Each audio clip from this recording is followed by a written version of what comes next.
ពីធំដែលខ្ញុំអើយធ្លាប់ស្គាល់ធ្លាប់បានតទួល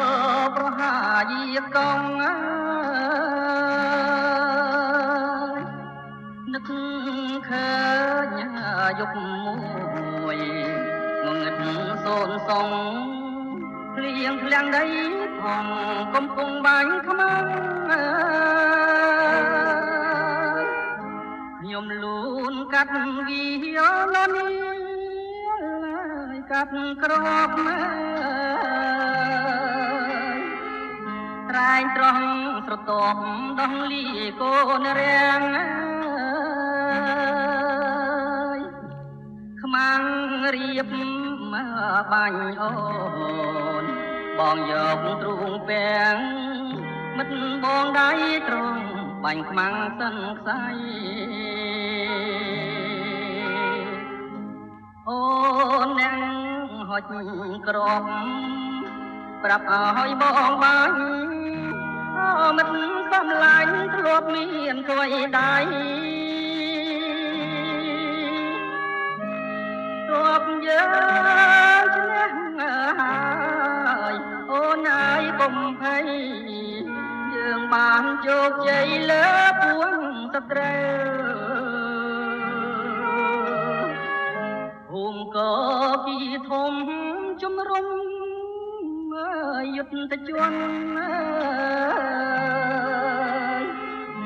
នៅពេលសាយ័នដេញខ្មាំងអស់ទៅប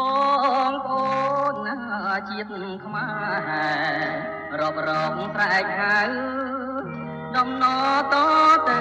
បានសុខសាន្ត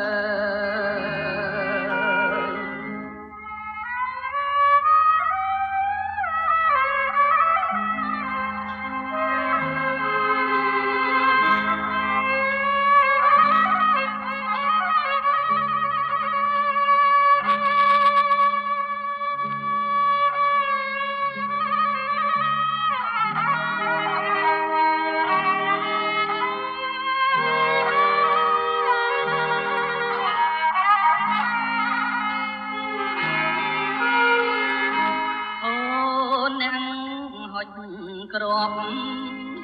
ប្រាប់ឲ្យបងបាញ់អូមិត្តសំឡាញ់ធ្លាប់មានស្វ័យដៃធ្លាប់យើងឈ្នះហើយអូនហើយកុំភ័យយើងបានជោគជ័យលើពួងសត្រូវភូមិក៏គីធំជំរុំយុទ្ធជននៅពេលសាយ័នដេញខ្មាំងអស់ទៅ